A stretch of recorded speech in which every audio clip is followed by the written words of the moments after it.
Montana 1997 cold case solved. Arrest shocks community. The air inside the abandoned cabin felt colder than the Montana evening outside, as if the room had stored every forgotten shiver from the night the case first broke. Dust shifted in the thin beam of the investigator's flashlight, floating like slow-moving snowflakes suspended in a world that refused to thaw. Every corner appeared untouched since 1997, wood warped by years of quiet, furniture holding the posture of a scene left mid-conversation. It was this setting, this uneasy stillness, that greeted Detective Adrian Keene as he stepped back inside for the first time in almost 2 decades. He paused at the threshold. A faint smell of cedar mixed with old paper rose from the floorboards, carrying with it a sensation he couldn't define, something between memory and a warning. He scanned the room with the measured calm of someone reluctant to disturb ghosts.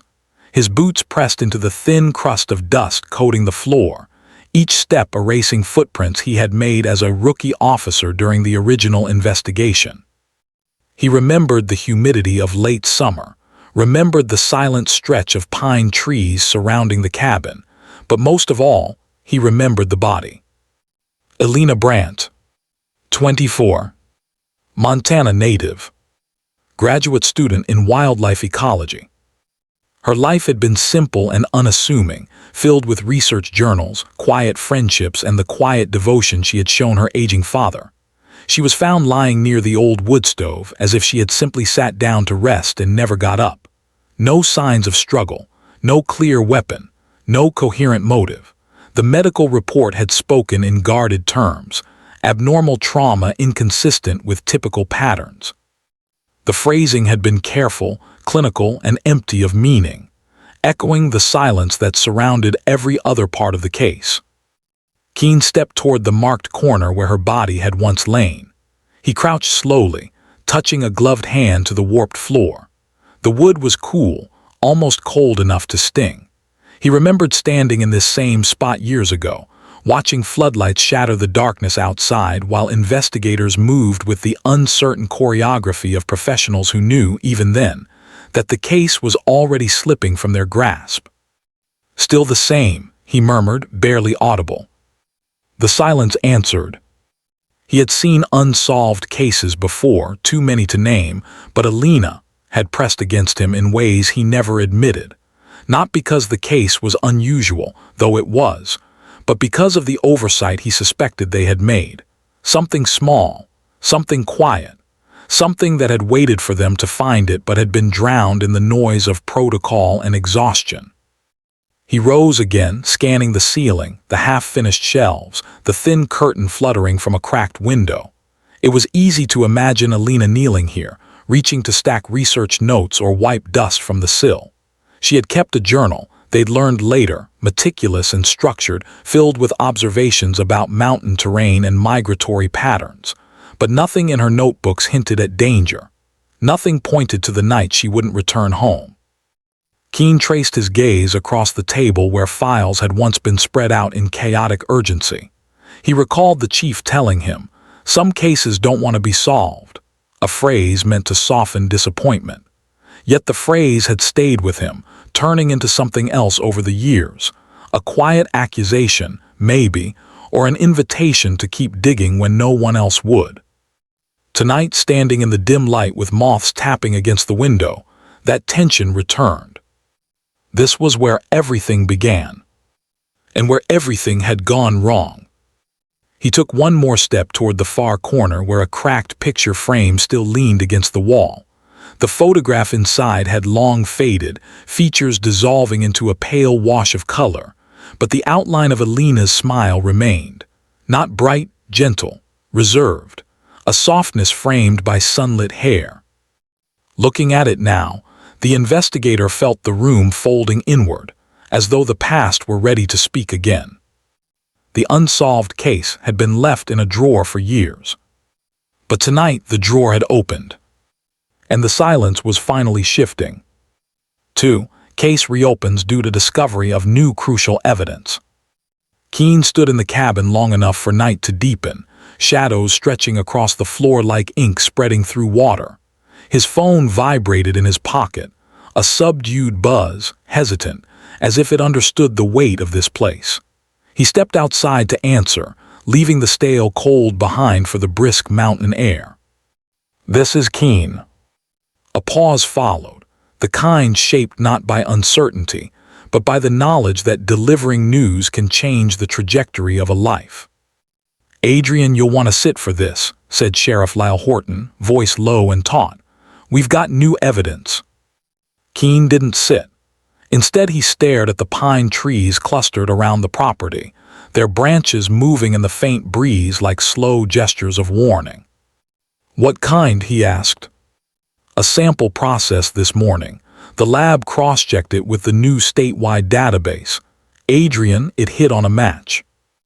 A sensation tightened across Keen's ribs, not excitement, not relief, but something steadier, heavier. From the cabin. From the old sweater found under the floorboards, the one catalogued as contaminated. Keen remembered it instantly. A navy wool sweater, fragmentary fibers, uncertain origin. The forensic team had dismissed it at the time due to improper sealing. Too many possible handlers. Too many variables. It had been treated like an irrelevant whisper. "Who's the match?" he asked. Horton exhaled. "Name not familiar, but the record is recent. Someone flagged for trespassing 2 years ago near Helena. No priors." Keen noted the details as if pinning them to an invisible board. "Send me everything. I'll review it tonight." "Already did." Another pause. "Adrian, you think this changes things?" "It changes everything," Keen said quietly. He slipped the phone back into his pocket and stood still, listening to the faint hum of the wind. New evidence often reignited old cases, but rarely with such precision. The sweater had been overlooked, mislabeled, dismissed. The match suggested that their mistake had been more than procedural, it had been decisive. Back inside the cabin, he knelt near the loose floorboards where the sweater had been found. He imagined the moment it was recovered, officers lifting planks, uncovering the fabric buried in dust. Had Elena worn it? Had someone else left it behind? Why hide it? The realization settled slowly, a quiet click of logic rather than a shock. Someone had returned to this cabin after Elena. Someone who had left behind something small, something they assumed would never be examined again. Keen retrieved his tablet from his satchel, opening the file Horton had sent. A photograph of the suspect appeared, a blurred booking photo, neutral expression, shoulders slightly hunched. The name at the top read: Maren Cole. Age 42. Female, no connection to Elena, or none known yet. No clear motive. No shared academic circles. No family proximity. But the sweater fibers carried microscopic traces of her DNA. This wasn't coincidence. This wasn't contamination. This was a thread that had waited 20 years to be pulled. The cabin felt tighter now, as if the walls drew closer with the weight of revelation. Keen turned off his flashlight and let the moonlight wash over the room. Something in the silence had shifted, not broken, but fractured at the edges. For the first time since 1997, the case was awake. And it wanted answers. 3 investigator examines, past reports to identify overlooked details. Keen returned to his office with the case file tucked under his arm, the folder soft from years of handling, edges frayed like old fabric. The station was nearly empty, just a single lamp burning near the entrance and the faint hiss of the heating system pushing warm air into the quiet. He set the folder on his desk and stared at it for a long moment before opening it. Inside were the same documents he had reviewed countless times: photographs, autopsy notes, maps, interviews, a forensic summary brief and detached. Yet tonight, with the match to Maren Cole resurfacing old possibilities, the pages seemed to breathe differently, as though the words themselves had grown sharper in his absence. He flipped first to the crime scene sketches. Elena had been found lying on her side, arms relaxed, expression undisturbed. No defensive wounds. No signs of forced entry, no overturned furniture. The room had held the stillness of someone who had simply stopped existing. He tapped the page lightly with his finger. Stopped existing. The phrasing wasn't clinical, but it was accurate to the scene. He moved to the autopsy report. The language was careful, the descriptions exacting. Internal trauma without external injury. No fracture lines. No bruising corresponding to an implement. Toxicology inconclusive. Final line, cause of passing remains undetermined. He read it twice, then a third time. There had always been a missing piece, something that didn't align with the physical evidence. Something subtle, tucked between the cautious words of professionals unwilling to draw conclusions without definitive proof. Keene shifted to the transcript of Elena's father's interview. The older man had spoken in slow, fragmented sentences, voice thin from worry and grief. She wasn't one for trouble, he had said. She kept her world small. She trusted people, too easily maybe. At the time, the statements had seemed natural reflections of shock. Tonight, they read differently. She trusted people. Too easily felt less like a general remark and more like something remembered, something he had seen in her life shortly before her death. Keene circled the line with a red pen. Next came the interviews with neighbors. Sparse, inconsistent recollections. A woman recalling a faint light in the cabin window one night. A fisherman claiming he saw a maroon vehicle idling near the property weeks before the incident. A delivery driver mentioning a woman he couldn't identify visiting the area occasionally. None of these details had intersected meaningfully at the time. But now, Maren Cole, age 42, unconnected, unexplained presence. Keene opened the supplemental binder containing archived photographs. Among them, a small set of prints caught his attention, items found under the floorboards, a bottle cap, a pencil, a folded scrap of paper too degraded to read, and the navy sweater. He held the photograph closer, studying the frayed edges, the way the fibers had gathered dust unevenly. The placement beneath the floorboards had always seemed deliberate rather than accidental. Someone had tucked it away, not dropped it. He flipped through the maintenance reports from the cabin's owner. The logs showed sporadic repairs over the years, but none around the time of Elena's death. No contractors, no visitors, no documented reason for anyone else to access the building. Except Elena. Except her killer. Keene leaned back in his chair, inhaling slowly. The scent of old paper and ink filled the room, grounding him in the familiarity of methodical review. He sifted through the timeline again, aligning each detail with quiet precision. The truth, he had learned long ago, didn't hide in dramatic revelations. It hid in consistency, or the lack of it. One file remained, a minimal note written by Keene himself during the early stages of the investigation. His younger handwriting was more rigid, more determined, as if trying to hold certainty through structure. Possible secondary visitor, evidence inconclusive. Check again if new information arises. He stared at the sentence, a line he had forgotten, one that now felt like a small failure rediscovered. The sweater hadn't been contamination. It had been the clue he had failed to return to. And now, decades later, the file was telling him to pick up where he left off. He closed the folder, the weight of it heavier than before. Outside the window, snow began falling in soft, sparse flakes, quiet, reflective, unhurried. The past was no longer resting. The details were awake. And the truth was beginning to assemble itself in the spaces between them. The morning Keene assembled the list of potential suspects. The station lights flickered with the weak glow of winter sun pushing through icy windows. He stood at the evidence board, arms folded loosely, gaze fixed not on the photographs but on the spaces between them. The board was a map of uncertainties, faces from interviews, old vehicle logs, faded sketches, and now, faint arrows and question marks marking connections that hadn't existed before. The first suspect had emerged naturally from the new DNA hit. Maren Cole, 42, occupation unclear from initial records, address listed as a rental apartment outside Helena. Her record was thin, inhabited by minor infractions that barely registered: trespassing, unauthorized property access, 2 citations tied to abandoned structures, all unrelated to violence, all seemingly harmless. Her presence in the database had been incidental, the kind of administrative footnote that rarely meant anything. Yet fibers from the sweater had matched her. Keene reread her short profile, noting how sparse it was: no long-term employment, no immediate family nearby, no documented connections to Elena Brant or the property where Elena had been found.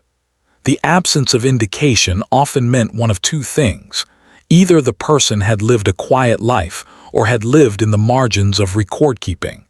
Both possibilities made her presence suspicious. The second suspect was the one everyone expected: Tom Brant, Elena's father.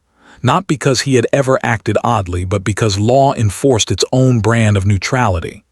Those closest to the victim were always considered. In 1997, Tom had been grief-stricken, cooperative, soft-spoken. His interviews reflected a man shaken by loss, reluctant to speculate, careful not to accuse. His alibi placed him in Great Falls visiting a friend during the approximate window of the incident. That friend had confirmed it. Phone records had aligned with his statements. Still, as Keene pinned Tom's photo onto the board again, he could not ignore that grief was not the same as innocence, and certainty was rarely earned without scrutiny. Tom's closeness to Elena gave him emotional motive, however unlikely. But emotional motive, Keene reminded himself, often misled more than it revealed. The third name belonged to a man who had drifted along the edges of the original investigation: Darren Voss, a seasonal carpenter who worked sporadically near the cabin. He had been interviewed once, his recollection vague and saturated with the ambiguity of distant memory. He had seen Elena around town a few times. He had occasionally helped with repairs in the area but claimed he had never been in the cabin. His alibi from that week had been thin: a fishing trip alone, no witnesses. But no evidence had contradicted it. Keene studied the grainy photograph of Darren on the board. His eyes seemed distracted, looking past the camera rather than into it. A man living in constant motion, not quite concealed, not quite visible. The fourth suspect was less a person and more a disappearance: a maroon vehicle captured on a fisherman's blurry recollection, likely an early 90s sedan. No license plate, no description of the driver. The detail had been dismissed at the time, categorized under vague witness input. Yet the image had lingered in the case file like a soft echo, unconfirmed but persistent. Keene now wrote a new sticky note under the vehicle sketch: potential link to Maren. The thought felt premature, but investigation thrived on premature possibilities. Lastly, there was the category of unknown presence, the possibility that someone entirely outside the established perimeter had approached the cabin, interacted with Elena, and left without leaving a clear trace. A researcher she had met, a passerby who noticed her routines, a person who had visited similar remote properties like Maren had, though for reasons still unclear. Keene stepped back to review the board as a whole. Each suspect carried motive in fragments, never whole. Maren, unexplained presence. Tom, emotional anchor to the victim. Darren, loose proximity. Unknown driver, anomalous sighting. Unknown individual, statistical possibility. He uncapped his pen and drew a slow line between Elena's photo and Maren's. It wasn't proof, it was direction. Then he added faint dotted lines connecting Elena to Tom and Darren, acknowledgement of adjacency, not accusation. Next, he reopened an old binder containing statements from Elena's friends. One noted that Elena had recently been researching migration patterns that led her to the outskirts of isolated properties. Another mentioned she had received a visitor in the weeks before her passing, someone she had been reluctant to name. A soft, uncertain description. A woman, early 40s, quiet, asking unusual questions about the cabin's history. Keene paused. He reread the line slowly. The age matched Maren. The circled note on the binder, someone visiting Elena, someone not yet identified, now held shape. He clipped the page onto the board, aligning it carefully beside Maren's image. The wind outside brushed against the station windows, whispering lightly against the glass, as if urging him to keep going. The suspects were no longer abstractions. They were pieces moving toward convergence. Now all that remained was to determine which piece had been misplaced, and why. 5 clues emerged slowly, linking inconsistencies to emotional conflicts. The days that followed turned quiet in the deliberate way only investigations could shape time. Keene moved through old files with a precision that felt ritualistic, each page handled with attention, each annotation a step along a narrow path of logic. The board began to shift as new connections formed, thin lines and notes, subtle adjustments, a slow crystallization of something that had previously resisted shape. The first clue presented itself in the form of a simple inconsistency. During her original interview, one of Elena's close colleagues had described her final week as uneventful, but in the notes recorded by the Wildlife Center where Elena conducted research, there was a brief reference to external concerns she had mentioned, never elaborated, never formalized. Just a phrase written in the margin of a logbook. Keene leaned over the photocopy of the page, running his finger under the penciled words. External concerns. The phrasing was academic, distancing. It suggested Elena had wanted to acknowledge something without encouraging follow-up. People wrote like that only when what they felt didn't match what they wished to reveal. The next clue came from the maintenance logs of the cabin itself. In 1997, there had been no active repairs documented, yet a winterized sealant had been applied to the back window not long before the incident, likely during late summer. Keene compared the handwriting on the maintenance log with a form filled out by Darren Voss. The two samples did not match. Voss had not performed the work. But someone had. A soft pattern was forming, small anomalies, subtle intrusions into spaces that should have remained ordinary. He pulled up recent records on Maren Cole, scanning through property listings, job applications, personal notes found during routine background checks.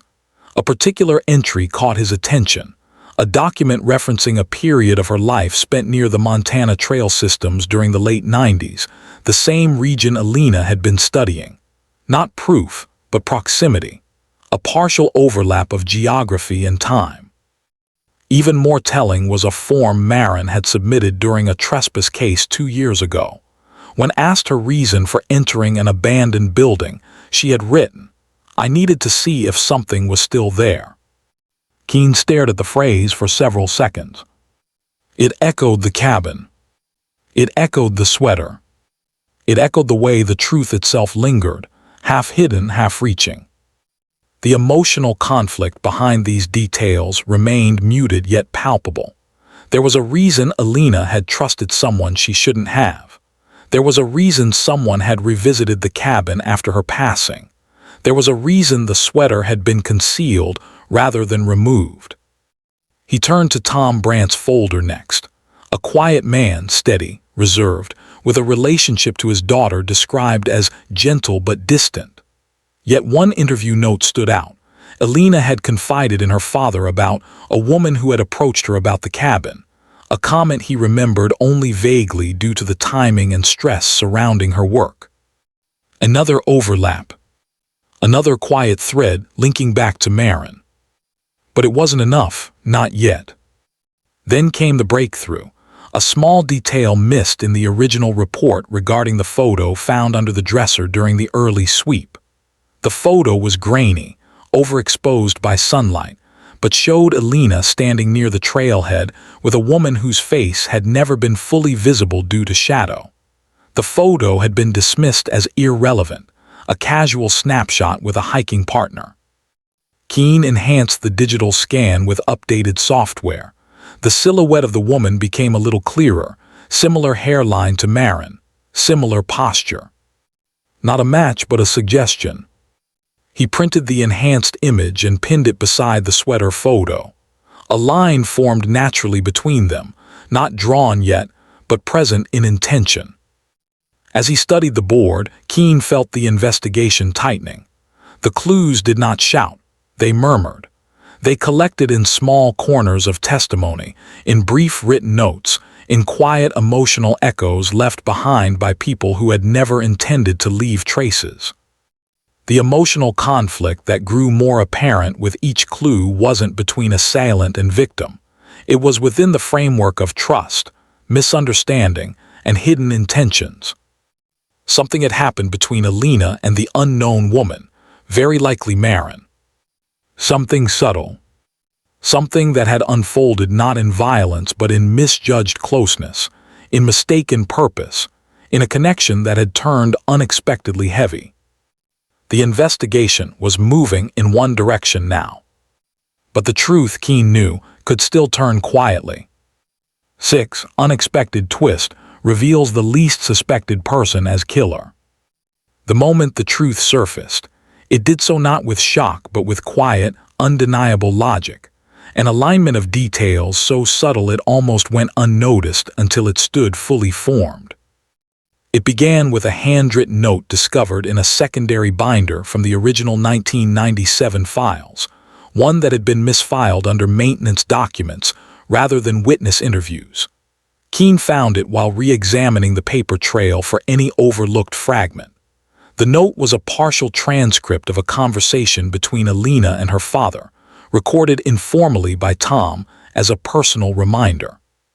The writing was clear. She visited again, the woman from the trails, says she remembers this place differently than I do. Keen froze. The phrase "remembers this place differently" carried an unusual weight.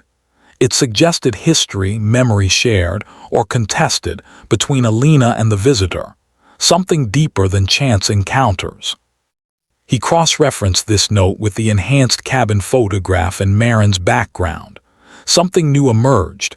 Maren had lived in a nearby foster system during the 1980s. One of the homes listed, an unregistered property, later sold, refurbished, and eventually turned into the cabin where Elena was found. This wasn't coincidence. This was history. Maren had returned to a place she only half remembered, a childhood residence reconfigured by time. She had sought access repeatedly to old structures. She had been found trespassing near buildings that held remnants of her past. The cabin had been one of those places. But the twist came not from her. Keen spread out the documents on the desk, aligning timelines. Elena had visited the cabin for field research, unaware of its past. She had encountered Maren by chance along the trail. They had spoken, likely multiple times. Maren had tried to understand why Elena was in the cabin. Elena had tried to understand why Maren cared. And then Keen found a small detail in Tom Brant's file, one that had always been there but never examined with full clarity. A receipt, dated one day before Elena's death. A receipt for a winterized sealant from a local hardware store. The same type used on the back window. The same window, not documented in maintenance logs. Purchased by Tom. Keen lifted the receipt toward the light, pulse steady, mind calculating possibilities. Why seal a window? Why hide that detail? And why had Tom's alibi been confirmed so readily? He reopened the interview transcript with Tom's friend from Great Falls. The confirmation had seemed genuine, but a second detail, small, easily missed, changed everything.